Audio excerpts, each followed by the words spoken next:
Ward by J.C. McRae. A production by Parahuman Audio. Performed by a cast of fans and volunteers. Please visit parahumanaudio.com to learn more. Thank you and enjoy.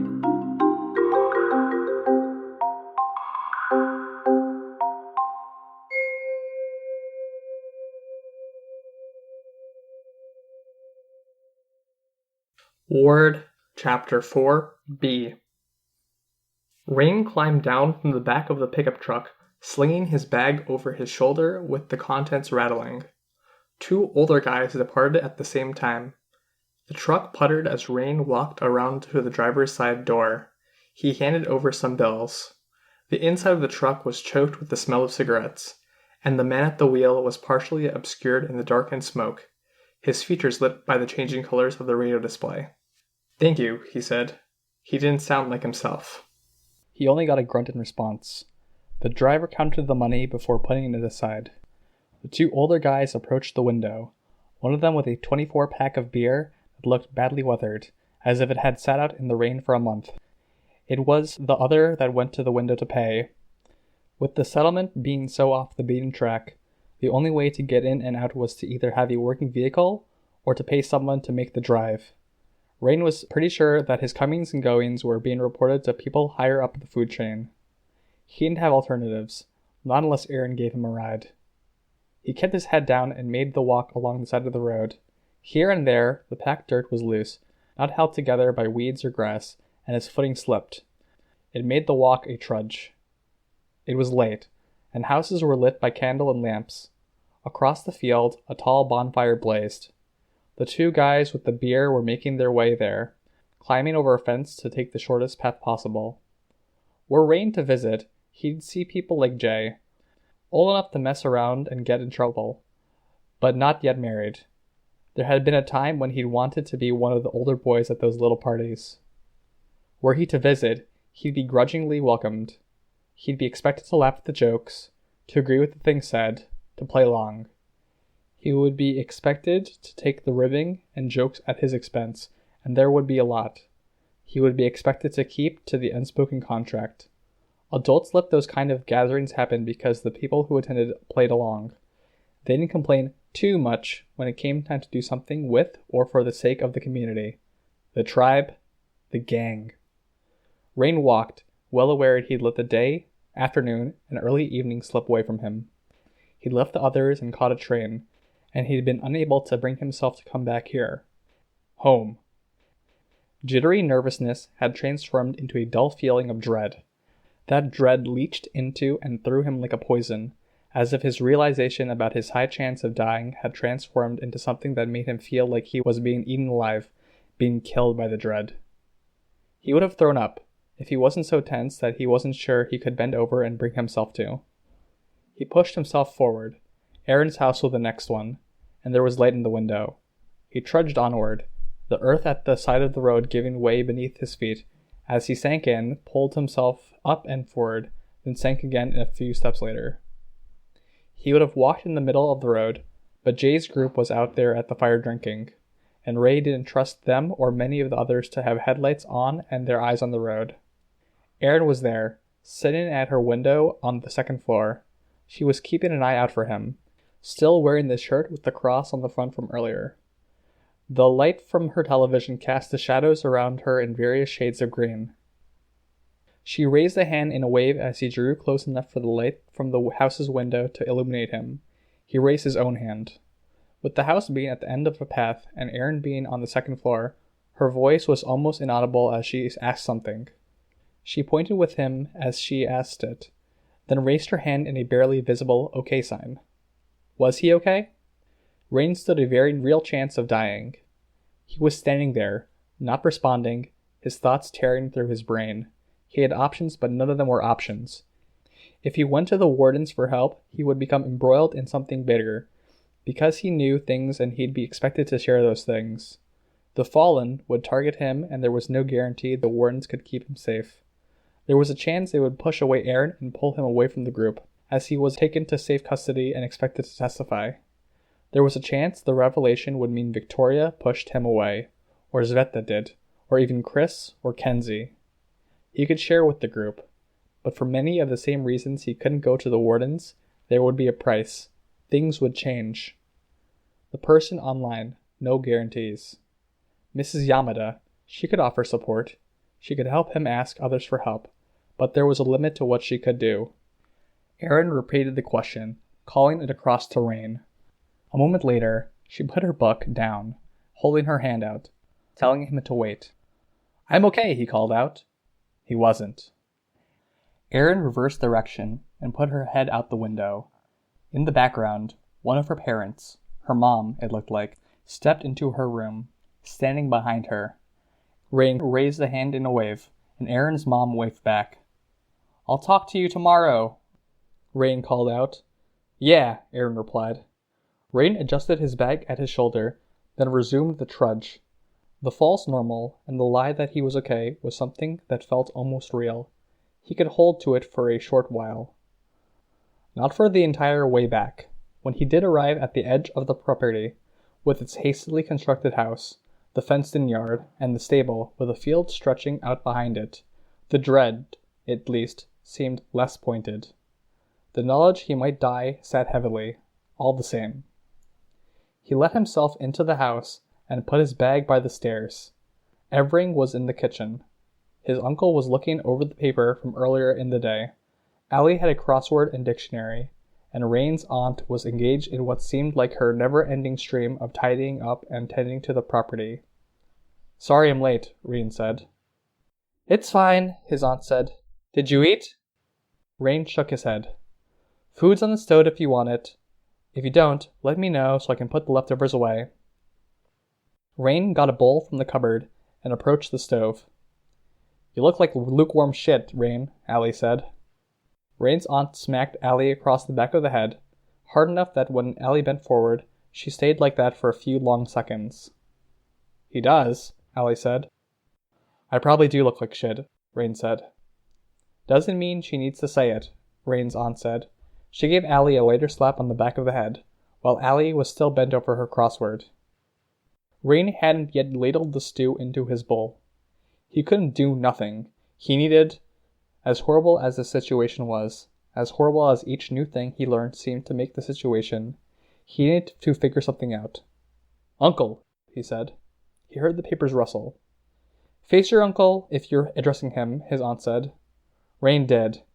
His uncle was of average height, muscular as many of the farmers were, with graying blonde hair that Rain's aunt cut nearly every few days, and very tan, weather-worn skin. The man could have looked so normal and disarming, with a face that might even have looked friendly, but instead he wore a perpetual glower. He never smiled, and he rarely, if ever, spoke. There was no light in his uncle. Had Rain not lived with the man for years, he might have said he was a sociopath. Just now he held himself, the look in his eyes, and how joyless his road existence seemed. If the fallen needed a job done and wanted able, loyal bodies, Rain's uncle would go without question or hesitation. "Would you teach me to fight?" Rain asked. "You don't want to do that," Allie said. "Butt out, Allie," his aunt said, hand going up but not delivering another smack. "This is between boy and man." Rain's uncle folded his paper, then stood from his chair, putting it back under the table. He made his exit by the side door, entering into the fenced-in yard, the door left open behind him. "What are you waiting for?" Rain's aunt asked. "Don't keep him waiting." Rain hurried, going back to the bottom stairs where he'd left his bag. He opened the bag as he reversed direction, heading to the kitchen, fishing in the bag for the things he needed. He had one mechanical arm out as he passed his aunt and cousin. His aunt was unreadable. Not as dark as his uncle was. His aunt gave the impression the light had been almost entirely extinguished. But the woman could smile, for the rarest of occasions. She had things she cared about and prioritized. Dim or reduced to dark embers, but not gone. He pressed the arm to his shoulder blade and felt the connection flare. A small, tiny window opened in his consciousness, and with his awareness of the arm and its position. He was aware of the air against the current that ran along the outside skin of the arm and hand. He used the extra arm to help hold the bag while he got the other arm out, slapping its back against the blade of his other shoulder. His uncle waited by the wooden fence, the perimeter made up of only 3 broad wooden slats punctured by the stout posts. Standing there, illuminated only by the porch light, his uncle gave no impression there had ever been a light there at all. Rain had 2 more arms to connect, but they were smaller, attached at the elbow, only reaching as far as his wrist. They were older, and he'd tuned them back to working order with the intention of leaving one for Kenzie to study. He'd forgotten in his haste to leave. He approached his uncle. When he got within 3 or so paces, his uncle took a step toward him. No prelude, no intent appeared in his action. With the second long stride, the man reached out to shove Rain's shoulder hard, pushing him toward the fence. Rain cast out the emotion power around him and felt the feedback buzz, the faint response that let him know the power was working. That done, he reached up. His normal hand grabbed his uncle's wrist. A mechanical hand grabbed his uncle's elbow, fingers digging in there in an attempt to force it to bend. The smallest hand grabbed for 2 fingers, pulling them backward. His uncle pulled his hand up and away, and then kicked Rain in the thigh. Rain fell. His mechanical hands were too slow to let go, and he could see as the 2 right arms came apart in pieces, wires stretching between wrist and forearm and elbow, before snapping. The individual parts fell to the shadows and grass. His uncle kicked him while he was down, boot to ribs. Rain reached for the pieces, picking them up with 2 left hands. The forearm, broken at the front, was almost like a broken bottle. He scrambled back, 2 broken pieces of his arms held in his real hand and his one remaining, full-sized mechanical arm. He dismissed the emotion effect, recast it out, just ensure it was over his uncle. Not that it seemed to do much. He'd tried letting it sit on people and some of the farm animals before. It didn't work. He could only hope there was some nuance he could use. Fuck. His ribs and leg hurt where he'd been kicked. His uncle walked away, his back to Rain. He approached the fence, then reached over it. Allie wasn't far away. She'd gone through the gate and was leaning against the outside of the fence, watching. A shovel. Rain's uncle had picked up the shovel that had been leaning against the fence, almost as long as Rain was tall, with a spade-shaped head. There was an implicit, if you're going to wield a weapon, so am I, to the act. Don't kill him, Rain's aunt said, from the stairs to the kitchen. Rain's uncle turned, and gave Rain's aunt a long, slow look. I don't want to have to explain it to the leadership, she said. Rain's uncle reversed his grip on the shovel, holding it near the spade with both hands. Rain backed away a little as his uncle approached. The first swing of the shovel was preliminary, measuring distance. Swung like a baseball bat, it made the whoosh sound as it sliced through the air. If Rain hadn't leaned back, it might have connected with his nose. Rain lunged forward. He had smaller weapons. His uncle didn't swing the shovel back the other way. Instead, moving his hand up to grip it at the middle, he swung it so the upper end caught Rain's mechanical arm, his lower end caught his wrist. Mechanical arm broke with the impact, the shattered forearm dropping from its grip. Rain felt the pain of the impact against his wrist as something that extended along his entire forearm, through his hand, tingling in his fingers. He knew how to throw a punch, and with his uncle holding nothing back, he had no reason to do so either. He closed the distance, his chest connected with his uncle's as he punched low, aiming for the stomach, just beneath the ribs. Repeated blows, strikes with fist sharp against muscle and fat. Fingers tangled in his hair, gripped tighter until Rain's scalp hurt. He was pulled away. Then without the hand letting go, he was flung into the fence, cheekbone and shoulder crashing into the broad plank closer to the top. He was pulled away, not allowed to get his balance, and then thrust toward the fence again. He used his mover power to arrest the push, to make himself stop. He drove his elbow into his uncle's arm, where only the connection pad and the shattered remnants of the arm remained, raking the damaged metal and wire against flesh. His uncle pulled away, and Rain was there, suspended for another second. Rain couldn't cancel out his mover power before his uncle got his footing and came back at him, driving a knee into his middle. He crashed into the fence and landed hard. He hauled himself to his feet, one hand on the fence, and his uncle kicked him before he was entirely there. A kick in the armpit, so Rain's hand couldn't support him any longer. His mover power wasn't available to stop him from falling, and and it wouldn't have mattered in the slightest if it were. The pain radiated through him now. His uncle stood tall, one hand at his arm, which was bleeding, and paced. The feedback Rain got wasn't accurate enough to let him know where his uncle was, and it was hard to find a position where he could look up and over. He grabbed the fence and heaved himself to his feet. His uncle looked at his aunt, and Rain took that as an opportunity to sprint full bore for the man. He leaped, heedless of personal risk, of the fall that might follow, and kicked sideways with all of his force. He connected, shin to side. He saw the pain on his uncle's face. Then he used his power to suspend himself before he could tumble hard to the ground. It suspended him for too long, there was no canceling it, and however long it lasted, a second and a half, 2 seconds, maybe even approaching 3 seconds, it was enough time for his uncle to turn his way and kick him, hard. Rain dropped, in too much pain to calculate how he broke free of the power's hold, and landed in the grass and dirt. He was kicked several times while he was down. Back, buttock, leg. He wasn't sure if he'd been kicked sharply in the side, or if it was only that way he'd recoiled and made an existing wound pull that made it feel like it. His mechanical hands broke at the slightest excuse. His emotion power didn't do anything he could identify, and his mover power made him a sitting duck in any real combat situation. The kicking had stopped. Rain lay there, his breath coming out as wheezes. His thoughts were so mired in sick hopelessness that he could barely think straight. A hand was extended. It seized Rain by the upper arm, firm, and heaved him to his feet. It occurred to Rain, too late, that his uncle wasn't the kind of person to offer a helping hand. Still firmly holding Rain's upper arm, with Rain bent over, his uncle struck him across the face.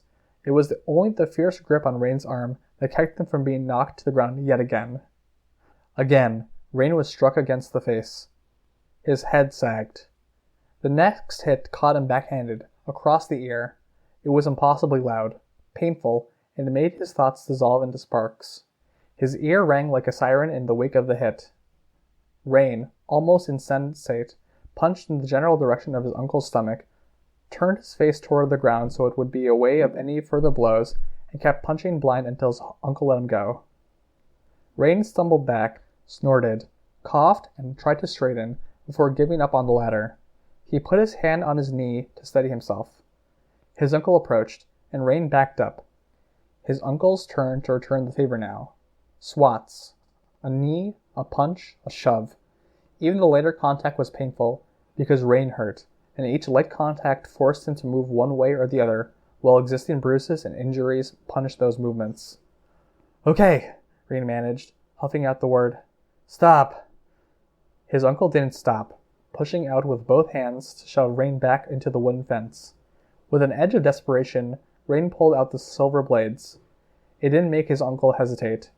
He threw the first blade, and the pain at his armpit altered the trajectory, meant he didn't finish the swing. The silver scythe passed through his uncle's head, the two remaining pieces carrying forward, sailing out to strike the side of the house. A silver line encircled his head. Rain's uncle stood there, drawing in a deep breath. "Okay," Rain said. He hunched over, hands on his knees, coughed, then snorted. "Don't sneeze or do anything. That's all. Thank you." His uncle remained where he was, glowering, eye sockets only barely illuminated by the silver light from the mark. The mark would fade soon. 10, 12 seconds. Rain watched and waited, nervous of the possibility of disaster. The silver line thinned out, went away. Rain's uncle touched his face. A moment later, the man strode toward Rain, a dark look on his face. "Stop," Rain said, voice weak. He realized the futility of it as he said it. His uncle didn't intend to stop until one of them was unable to move. The other blade still in his hand, he threw it out, with the blade only traveling a matter of feet before it crossed through his uncle's midsection. The vertical and horizontal lines of the plaid work shirt illuminated in the gloom. "Stop," Rain said again, "or you'll die." His uncle looked down, spreading his hands. Then, his expression changing, the man looked skyward, sighing. Rain took the 12 seconds of rest to try to gather his thoughts. Not looking skyward, but toward the ground, he, heedless of the mark, His uncle kicked him. The force was such that the silver mark flared, and it cut what lay beneath. Again and again, the man kicked Rain. He stomped once, as Ray lay too close to the ground to be properly kicked. "I think he learned whatever it is you wanted to teach him," Rain's aunt said. "Why don't you come inside? I'll make you tea, and I'll look over the scratches." Rain waited, knowing that if his uncle decided to ignore the order, there would only be more pain. Pain that could kill him, if it meant he wasn't able to fight back when Snag, Cradle, and Love Lost came for his head. Instead, fabric draped over Rain's head. "Replace it," his uncle said. Perhaps the 11th and 12th words Rain had ever heard the man say to him. Rain reached up and pulled the fabric away. The plaid shirt, sliced across the middle.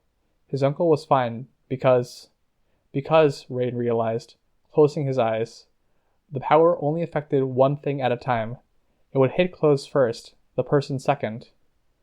He opened his eyes to watch as his uncle walked away, wearing an undershirt and jeans, opening the door to the kitchen and closing it behind him, the light in the fenced-in yard diminishing with the door closed. Rain lay there, trying to breathe, hurting from head to toe. "Dad doesn't even have powers," Allie said, from the other side of the fence. Rain winced, realizing she'd seen. She was still there. "You did better when you weren't using your powers," his cousin said. She paused. "You okay?" Rain's nose felt stuffed, every heartbeat making his entire nasal cavity pound. He snorted, hard, and pain ripped through his skull, blood spraying the grass in front of his face. He huffed out a breath. He started. "Fine." He was going to die. Not here, not because of this, but he was going to die. "I'm not sure what you were expecting," Allie said. "Dad is the kind of guy who thought he'd teach 5-year-old me how to swim by throwing me into a pond. I think this is him applying that same principle to teaching you to fight." Rain huffed out a breath. His ribs hurt like hell, but... He drew in a deep breath, winced at the pain. Not broken. He'd had broken ribs before. "I don't know if you were around then, but when Mom had cancer, it was just Dad and me and a couple cousins in the house. He'd do stuff like tell us to sweep, and if we didn't sweep right, he'd give us the belt. He wouldn't even tell us what we did wrong or why we didn't meet expectations. We had to figure it out." "I remember," Rain managed. "I was there." "Then why the hell did you think this was a good idea? There are other people you can ask. You have been asking. Unless you've been lying to us, you could have gone to them." "I could have. I wanted," Rain coughed. "I wanted this." "This? Oh, you've gone and lost your mind." Maybe, Rain thought. Maybe he had. He'd fit right in, if he had. But he'd needed to know if, when he was desperate and in very real danger, there was anything he could pull out or do. There wasn't. "You sure you don't need help?" Allie asked. "I'll manage," Rain said, his voice coming out strained. He fumbled out with one hand, reaching for the fence. It took him some time to get to his feet. He ended up leaning against the fence, hugging it, while trying to breathe properly. He was pretty sure the dread and emotion in him was enough that he could have thrown up if he'd tried to. He was also pretty sure he would black out if he did. A truck roared as it rolled down the dirt road, moving too fast in the dark. That would be why Rain walked on the side of the road when he walked that way in the dark. "Rain?" Allie said. "I know we're not too close. I've probably been shitty to you." "Better than a lot of people," he said. "I mean, I'm not in a position to ask any favors from you," she said. Leaning over the fence, still hugging it, he stared down at the dark grass on the other side. He didn't respond. "But I really need you to get your shit together," his cousin said.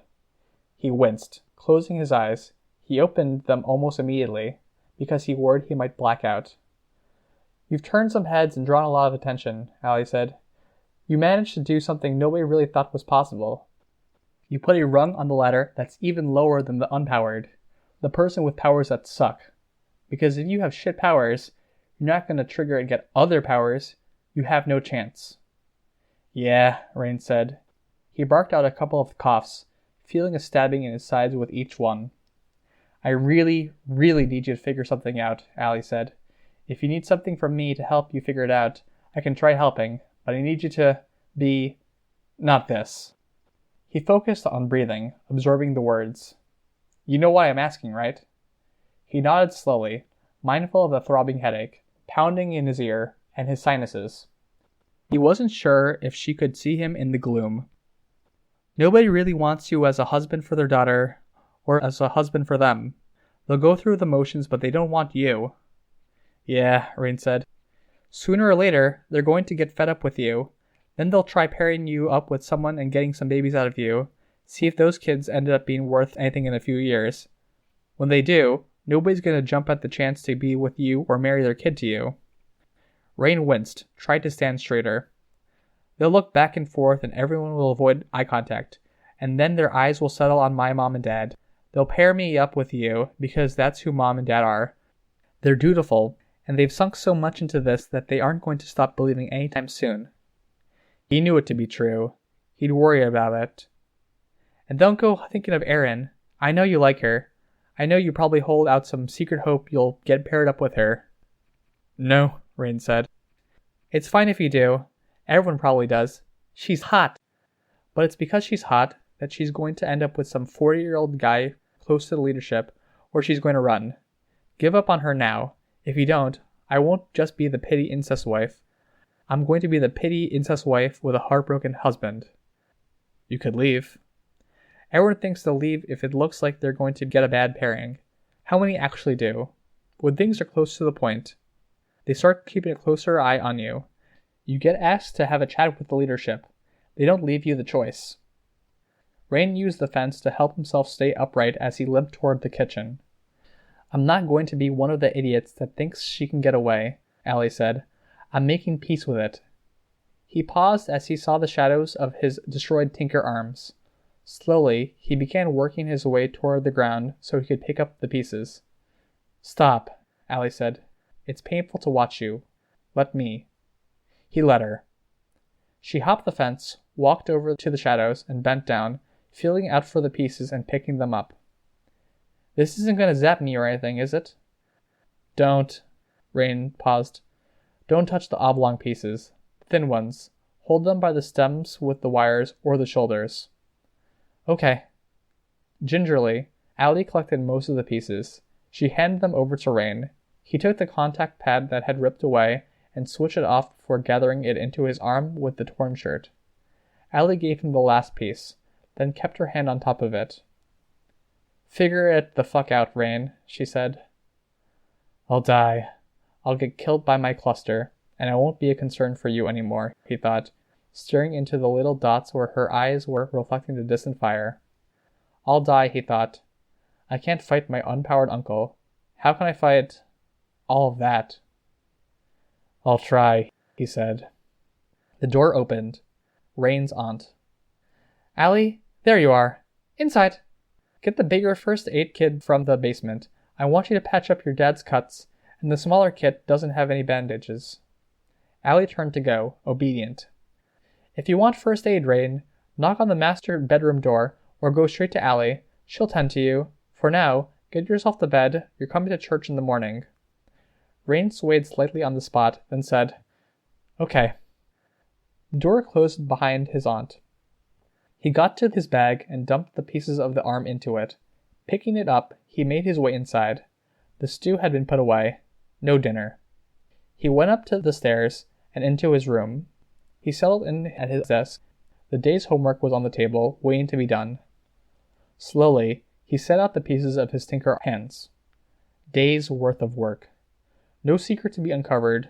No use he hadn't yet figured out. Not legs, not claws.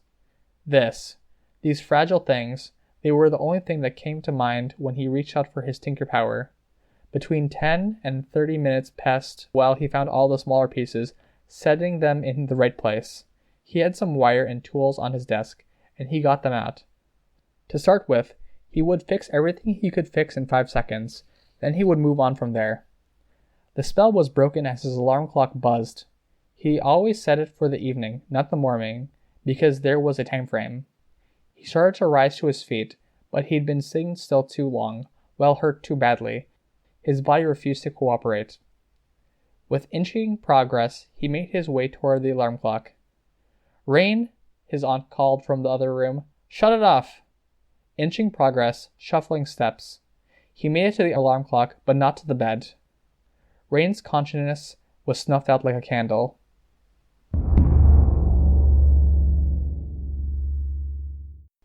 Cradle. His dreams are strange. A hand slammed down on the table, a paper beneath it, a mouth opening. A man that might have been Cradle's father spoke, but it wasn't words that came out, it was the frantic cries of the crowd, the screams, the shouted jumble. The paper crumpled slightly as the hand on it closed into more of a fist. In the background, a very prim and proper woman stood with her back to Cradle. The parents, Rain interpreted. Disappointment and anger. I can understand that. The scene changed. A balding man in a suit, sitting across from the desk. The bulletin board behind him had child's artwork on it. His expression was plaintive, worried. The words from that somber older man's face were the scream of someone that had been burned, stopping as lips closed together, starting as these parted. His hand moved more papers, sorting through the pile in front of him. Cradle's point of view moved, shaking left and right as he shook his head. The balding older man's expression changed from worry to something stronger. Upset. Deep concern. The principal, Rain interpreted. He'd seen variations on this. It was usually like this, or else smoke, rubble, or broken glass poured from people's mouths instead of words. Cradle wasn't doing so well? He could understand that too. It's even of a similar vein.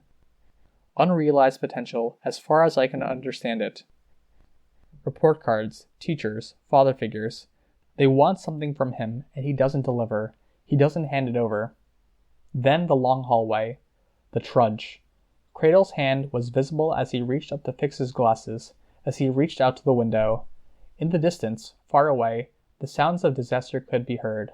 The stampede, the fire. School again? A lonely hallway? Isolation? I used to call him the recluse. Cradle took off his glasses, and all was a blur. When he put them back on, he was facing teenage peers. Their faces moved as if they were shouting, expressions twisting. The only sound to come out was that of the stampede. Feet tromping, people shouting with words blending into one another. Teeth came together as a word was finished, and the sound was of a bone breaking. One of the teenagers pushed Cradle down. His glasses were set ajar by the fall. This time, as he fixed the glasses, he was in the shopping center, standing. Things moved as if in slow motion, inevitable. What does Cradle feel when he's here? Dread? Cradle's head turned, everything moving as if it was underwater. As he looked at a group of men and women with tattoos, they were loud, too loud, as they gathered together, talking among themselves. He looked the other way. He saw other faces, faces that would be in the crowd shortly, a couple that were about 30 years old, then an older man and woman. The old couple got trampled early on, Rain thought. Eyes roved slow motion in the other direction. In a store with colorful graphic images in frames, and other things in glass cases, a big guy with long hair, a nose ring, and an impressive beard was talking to an older man while tapping one of the framed cartoon images. No sound came out of his mouth as his lips moved. Images like this would be the best Rain would get at seeing Snag's face uncovered. There were others. The 12-year-old girl with her friends that Snag would fail to help. She would die in the crush after slipping from Snag's grip. A lot of the children and elderly in the mall would be counted among the dead. One of the 3 girls said goodbye to her friends. The movement was slow motion as she ran across the plaza of the mall. She was smiling as she approached the woman who waited for her. The smile fell from her face, she slowed, then hung her head. The woman showed the girl her watch, tapped it. Her words were stern and entirely unheard. There was only silence in the slow-motion prelude to the event. The woman with wavy red hair, a sweater that failed to hide her impressive chest, and an ankle-length skirt. Heads turned to watch her berate the child. The child looked nervously back at her friends. Love lost. Things accelerated as the scene rushed forward. Everyone to their positions. 3 explosions in quick succession, loud after the silence. The blast tearing across the plaza, the opening of one of the gates. Blue flame. Then the movement, everyone trying to get away. The layout of the shopping center allowed only one good escape route, and everyone rushed for it. Another acceleration, skipping ahead in time. The sound of the stampede, the crowd, all of the noises that had been made or hinted at earlier, now came to the forefront, crashing into the present moment. Cradle was close to the front of the crowd. He was shoved, he tried to catch his balance, and he fell. His glasses came away from his face, they were stepped on. Twice he reached for his glasses, and his hands were stepped on. There was a desperation in it. More of a struggle to get them than there was even an attempt to stand. The scene was blurred, but his hands were as clear as anything. Close by, a woman screamed, and the sound was prolonged, multi-part. He found his glasses and put them to his face with bleeding fingers. He was kicked, stepped on. Did I subconsciously take myself there? Rain thought. He reached up, hand extended, pleading for help, reaching and unanswered, Rain interpreted. How did all of what came before lead into this?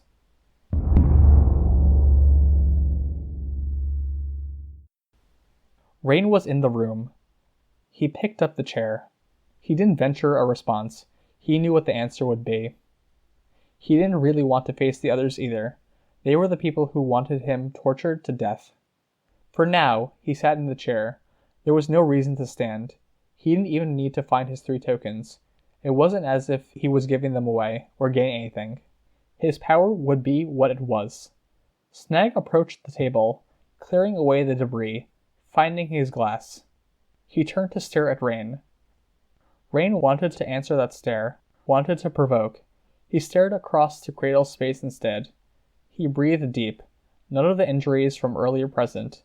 They appeared as they were, in a way. Snag in the same sort of clothing, partially hiding his appearance, never looking like he'd just come from work. Cradle wore civilian clothes. Love lost? Love lost rose from the chair, still wearing the muzzle mask, still wearing the dress with the slit up the side, the heels, her nails painted. She never took off the mask, so it was enough of a part of her to be brought into this space. Her eyes were downcast as she approached the dais and gripped the edge. She only lifted her eyes to stare Rain down. Abject hatred. It felt like an hour passed before Snag spoke. Cradle, I'd like the coins before we run out of time. Cradle came from around the corner of one of the concrete slabs. He looked worse for wear. It's always harder when it's your night, Rain thought. Cradle found the coins, gripped them in one hand, and slammed the hand against the invisible barrier that separated his section from Snag's. Snag caught one out of the air before it could hit the floor. The other 2 landed on the flat surface of the dais. You know what the shadiest part of this thing is? Cradle asked. Cradle always liked to talk on his nights. You infected us, Cradle said, looking at Rain. We each got a piece of each other. Bleed through, Rain said. So you've got some research, Cradle said. We were pretty decent people before. Love Lost yelled at her daughter, but... Love Lost's hand slammed against the dais. But she wasn't evil, Cradle said. He turned to Love Lost. Sorry. Love Lost glared at him. Snag was even a bit of a hero, Cradle said. Snag sighed. I don't really think so. The girl you helped? Friend of Love Lost's daughter. Come on, Cradle said. I don't think so, Snag said, looking away. We were decent people, Cradle said, and now we're not, because of you, because you're infecting us. Rain looked away. Kill yourself, Cradle said. I don't want any piece of you in me. Just wake up and kill yourself. You can't be happy with the fallen, so just end it. Kill yourself. Everything becomes easier. I'm not going to do that, and I'm not with the fallen, Rain said. Not anymore. Kill yourself, Cradle said. At least that way it'll be easy. Are you listening to me? Rain asked. Kill yourself, Cradle said. If you don't, then sometime, maybe a month from now, maybe a year, we'll come for you. We'll take all of that ugliness you gave us, and we'll give it back. With interest. The coins rattled in Snag's hand. Kill yourself, Cradle said. Love Lost's fingernails clicked against the top of the dais. Kill yourself, Cradle said. The fingernails clicked. Rain stood, turned with his back to the dais, venturing further into a section of the room. A bang made him turn. Cradle had slammed his head against the dais. Pay attention, Cradle said, and kill yourself. You think I'm going to listen to you? Rain asked, because you say it over and over? I think if I say it often enough, there's a chance it'll catch you when you're weak. It could cross your mind at a critical time. It's a small chance, maybe, but I'm not doing anything else with the rest of my night. I could keep it up tomorrow night, or the night after. I could come up with something else. Nails clicked against the dais. Kill yourself, Cradle said.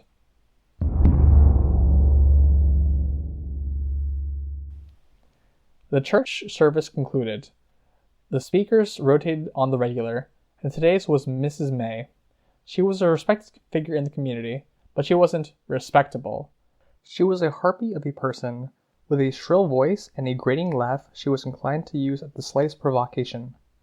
And most people either loved her and her rhetoric, or they despised her. She performed a lot of sermons, usually with a plenty of warning to others and often with women in attendance. Much of what she said appealed to that crowd. Rain took some small solace in the fact that because his aunt and uncle had made him come, they had been obligated to sit through this. They weren't part of Mrs. May's sub-congregation. He wanted nothing more than to go, to get to his workshop and to do what little he could to prepare. As he made his way to the door, however, his aunt was caught up in conversation with one of Mrs. May's group. Oh, wasn't the sermon so delightful? The word choice here, the passage, wasn't it perfect? Rain was here. That was unusual. Was Rain married off yet? No. What about Allie? Surely Allie had suitors. Different preachers to appeal to different crowds, with die-hard adherents attending every sermon. It didn't matter that the ideas contradicted, that the sermon the nervous Reverend Patman gave to a small congregation of Mrs. Simmons' type was the polite kind of message that could be heard elsewhere, while the inappropriately dressed Mrs. May preached how wives had the duty of keeping their husbands' bowels drained, prostates massaged, and stomachs full. The people who wanted to believe believed, and Mrs. Sims' type stayed because Rain wasn't entirely sure. Because there was a safety in madness, maybe. Part of why he stayed, really. Or because leaving and trying to forge a life elsewhere was harder than staying and ignoring the ugliness and contradiction. Harder than lying to herself and thinking she could bring order to this chaos. Rain walked through the door to the overcast outside. Allie joined him, her eyes widening slightly in the only communication she would give him that she didn't agree with the sermon or the crowd. Hi, Allie, a guy said. He was about 18. His tousled blonde hair was grown out, and he had a natural smile with a mouth that seemed too wide. Hi, Allie said. Shy. She looked down. Hi, Rain. You look like you went to war and you fought your way through the entire enemy line. Hi, Lackland. I think that might just be the politest way anyone could describe this, Rain said. Lackland chuckled. You guys are just hanging out here? We're waiting for a ride, Allie said. I think Rain would rather get a ride than walk, after fighting through that battlefield you described. I can give you guys a ride, Lackland offered. No thank you, Allie said. You're a dear, but I'll just wait for my parents. Lackland twisted his head around. They're caught in conversation with the screeching Mimis. Shh, Lackland. Allie shushed him. Some heads had turned. Lackland grinned. I'm just saying, they're gonna be a while. Once those four get their hooks in, people can't get away for half an hour or more. And with your parents not being regulars, there's a lot to catch them up on. Don't underestimate my mom and dad, Allie said. We're stern stock. I will keep that in mind, Lackland said, smiling like he'd been let on a little secret. He looked at Rain. You want a ride? Rain looked at Allie. Go, she said. It's embarrassing being seen next to you when you're this beat up. What? Lackland asked. Be fair. Come on. Rain's one of the esteemed. He's blessed with power. He's like nobility around here. Bastard nobility, maybe, Rain said. You're blessed, Lackland said, voice firm. He smiled, then said, And I'm your humble, obedient servant, I would be glad to take you anywhere you want to go. I'm at your service. Rain glanced again at Allie. If you could give me a ride to the machine shop, I'd be grateful. Absolutely. Bye, Allie. Bye. Lachlan led Rain to his car. It was a nice one, a sleek blue sedan, roughly 5 years old, and in near pristine condition considering it had survived the end of the world. Rain got in the passenger seat with a wince and a grunt. Every part of him hurt. He could remember being in the room, the repeated words, and he dreaded tomorrow. Every moment that passed ratcheted up the dread. Being hurt and facing a night like that magnified the fact that he didn't feel rested. Even naps were beyond him when his thoughts were this disturbed. He looked over at Lachlan and felt a twinge of sadness. The car whisked its way along the road, slowing here and there to give a wider berth to the people walking on either side. You like Allie, huh? Rain asked. Lachlan laughed. Yeah, it's part of why I asked you if you wanted a ride. I'm at your disposal if you need anything at all, though. Don't think I'm disloyal or selfish. It's okay, Rain said. I sort of hoped I could give her a ride too and have a chat. I guess that too. You know I'm sort of the poster boy for the fallen? Yeah. I'm 18, and I'm of a good age for marriage. They say I've really helped out, so I could have my pick of almost anyone. I made it real clear I don't want anyone who doesn't want me, and the leadership told me anyone I took would come to love me in time. That's how it works. Okay, Rain said. But I'd rather have someone who wants me, still. I was wondering, if Allie was interested? Do you think she is? I could tell you, Rain said, but that's only what I think. With something as serious and binding as marriage, you'd want to be sure. I can ask her outright, then pass it on to you. Lachlan chuckled. Yeah? If you want. Now I'm nervous. Yes! She's great, There was a campfire a month ago. You heard her playing guitar? She sang. She doesn't like singing because some of the others, like Jay, don't think I'm disloyal. It's fine. Jay and some of the others make fun of her singing, or they join in and she hates that. But her singing is really nice. It was a small group, just a few of us, and we listened. And I think I fell in love with her right then. If I could listen to her sing for the rest of my life, I'd treat her like a queen. I'll ask her. I'll tell her some of that, if you don't mind it. Yes, sure. I'm nervous now, Lachlan said. I was also wondering, she's not necessarily the only one I'm considering. Rain's heart sank. Do you know Nell? I know Nell, Rain said, feeling relieved. Jay's twin. She has powers too. Do you like her? She's pretty, and she's told me she's interested. But do you like her? She told me she's interested, and she's close to the leadership. Do you know if I have to say yes? I don't know, Rain said. I might not be the person to ask. You're the easiest to talk to. If they told you that you can pick anyone, you can probably pick anyone. But Nell might not be a fan of yours afterward. Lachlan frowned. Let me ask Allie, on the down low. Maybe if she says no, you go to Nell and act like she's the first and the last person you considered for a wife. What if she says yes? Then you would have to decide if having her at your side is worth possibly having Nell be upset with you. Lachlan puffed out a sigh. The machine shop is just down the block, Rain said. Thank you for talking to me, Lachlan said. Rain looked his way. Lachlan's hand adjusted its position on the steering wheel. His hands trembled a little in the moment where it wasn't gripping the wheel. Sure, Rain said. Lachlan pulled the car to a stop.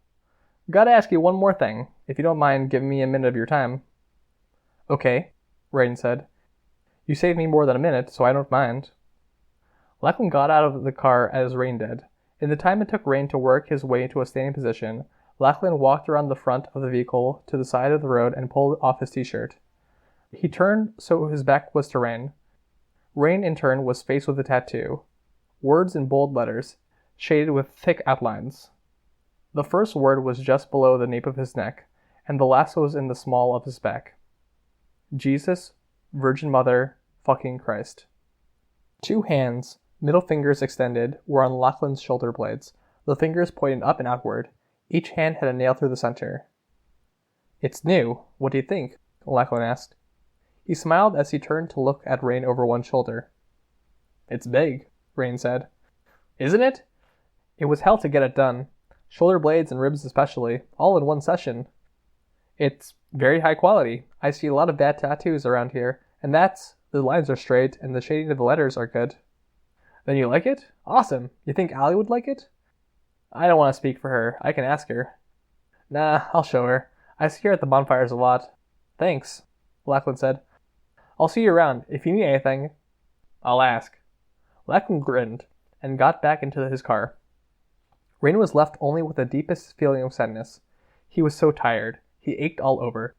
And his heart ached too. He wanted to tinker, and later he would reach out to Erin. She would listen. He would give her a tempered vision of how his days had been. The machine shop was badly weathered, not well insulated, and existed primarily as a large shack with 2 stories. It was where cars and pieces of equipment were brought to be repaired, with the communal tools left for anyone to use. The second floor, though, was mostly left to Rain. He winced with every step up, then let himself in. He wasn't alone. Erin was already there, sitting with her knees to her chest, face buried in her arms. Rain's heart sank. A tiny, selfish part of him bemoaned the fact that it didn't stop, that he didn't get to rest. It was threats to his life leading into him asking to be beaten to restless nights, church, Lachlan. He wondered if that was the monstrous part of himself that he'd passed on to the others. The person he had been felt unrecognizable now, to the point he couldn't even say what was him anymore. Erin was crying. Clever, brave, beautiful, compassionate, caring Erin. Seeing her cry made him want to cry, more than anything else in the past 24 hours. He had never seen her cry, and he felt as terrified with the unanswered question of what had done this as he had felt with the threat of being tortured to death. Are you okay? She jumped slightly at the words. She hadn't heard him come in. No, she said. She blinked, and the blink squeezed out a tear. She looked away and wiped the tear away. I'm sorry. I know this is your workshop, but I need to get away. It's okay. What happened? He didn't want to know. He wanted to help her at the same time. I had a run-in with Tim, she said. She swallowed hard. Tim. Another of Rain's uncles. Tim, who was sire, who wore the preserved head of a horse, but was the furthest thing from the lithe, athletic form of the horse, and the furthest thing from the attractive form of Sayer the demon, as was described in the book some of the preachers liked to recite for him. Tim was 40, fat, ugly, and he had standing sufficient that he would run the settlement if the top 2 people in charge were somehow unable to. A run-in with Tim? Rain had his suspicions about what had happened. That it had happened to Erin? I'd beat the shit out of him if I thought I could, Rain said. You look like you had the shit beat out of you, Erin said. She blinked a few times, wiped away the tears. Are you okay? He wasn't, and he couldn't tell her he wasn't, not when she was this upset. I'm always a little bruised and scratched. That's more than bruises and scratches. I'm okay, Rain lied. And you're not. Can I do anything? As if that had brought everything back, Erin's expression briefly crumpled up. She fixed it with apparent effort and wiped away more tears that had been squeezed loose. She struggled, and it was very, very apparent to Rain that she was trying to seem cavalier about something that wasn't cavalier. He had such a suck feeling in his chest, seeing this. Every time I cross paths with him, he makes comments, she said. Yeah, that's Tim. She shrugged. He told me I should go to church. Mrs. May is lecturing, I think. She finished. And he said that Mrs. May could teach me what I needed to know how to please a husband. Ray nodded. If she was marrying Tim... I told him to go fuck himself. No, Rain said. He saw her expression and looked away. I know it was stupid. You can't. He has a lot of power. It's not that he's right, but sometimes you have to keep your head down. Some of these people will kill you if you say the wrong thing, or worse. Surviving it's the most important thing. I know, she said. She averted her eyes. I felt like I could. In the moment, there were people nearby. He pushed me up against the wall. He threatened me with some pretty vulgar stuff, with the crowd watching. You need to get out of here, Rain said. You're not fallen. You're decent. You're kind. You don't deserve this stuff. You don't deserve this. I can't go, she said. Because of Bryce? Your parents? Of course because of them. You don't understand. I really don't. My parents are good, decent people. If I have any good traits, it's because of them and how they raised me. They're really kind, and they were perfect. They tucked me in at night, and they punished me fairly when I was wrong. They played with me and sat down to do my homework with me, and they really, truly loved me. They did everything right. They never embarrassed me. Rain stood there, taking that in. He tried to imagine what it was like. They talked to me and cared about what I had to say. They aren't this. They aren't fallen. They aren't. They're scared. The world ended, and they lost everything. We lost family and friends and everything they worked for, and they broke down a little. These people got their hooks in, and my parents bought in. But they're still the same people. They'll turn around and realize how bad this is, won't they? I don't know. Fresh tears spilled forth. She buried her face in her folded arms, brought her legs closer. You need to get out. Save yourself first. Then you can try pulling them out. I think if I do that, I'll lose them forever, she said, her voice muffled. Rain was unsure what to say. He'd never really had family, certainly not like Aaron had described.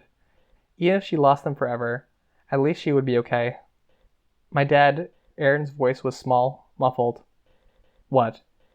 He was there, while Tim said all of that stuff, Bryce too. He just stood there, then he apologized for my behavior.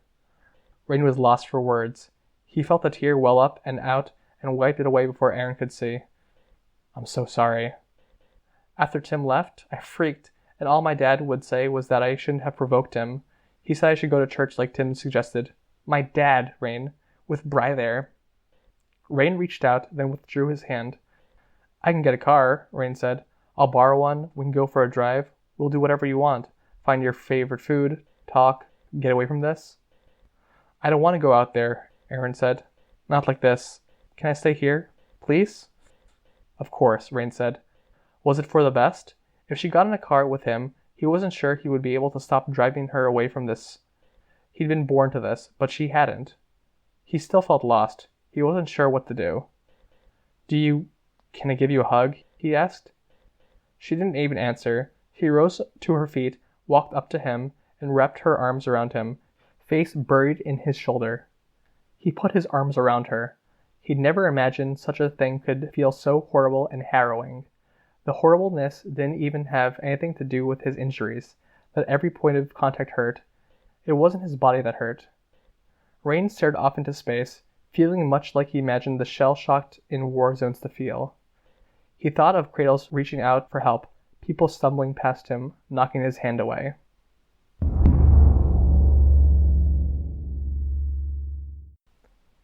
Hello, Mrs. Yamada speaking. It's Rain. I'm really not doing great. Can we talk? I thought you might call. Victoria and Sveta reached out to me. I'd planned to call you this afternoon to check on you. Listen, I'm expecting a patient shortly, and I can't adjust that. We can talk for a few minutes, or, if it's not an emergency, I can call you in an hour and a half, and I can give you a lot more time. Please, Rain said. The second one. Be easy on yourself, Rain. I'll call you in an hour and a half. Rain hung up. He'd reached out, and there was a reach back. He had that. Aaron was asleep on the other side of the room, on a makeshift bed, Rain's spare change of clothes piled atop her as a kind of blanket. Her hand was underneath her pillow, and her gun was in her hand. He wasn't sure if she knew he'd seen her do it. Cradle had described him as a monster. He wasn't sure if he was, but as he sat at his work table, trying to work quietly, he imagined he was willing to become a little more monstrous if it meant saving the likes of Aaron from becoming a lost soul like Lachlan. His tinkering might have been limited, but he had other skills. He'd survived in places more rustic than this for a time. He could make blades. He could make traps and snares. His scrap with his uncle had taught him he couldn't win a fair fight against even the unpowered, not with his powers being what they were. He'd draw on every resource he had to keep it from coming down to a fair fight. When he went back to the group tomorrow, it would be with a different mindset.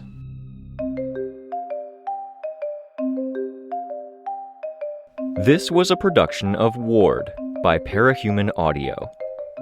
Ward and the Parahuman stories are written and owned by J.C. McCrae. You can find the original text and support the author at parahumans.net. For more of the Ward audiobook, as well as other community works, please visit parahumanaudio.com.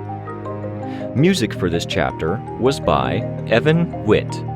Find out more at wittynotes.com. Editing by Elliot Diebold. Narration by Mac Ira. Find more of their work at our website. Thank you for listening.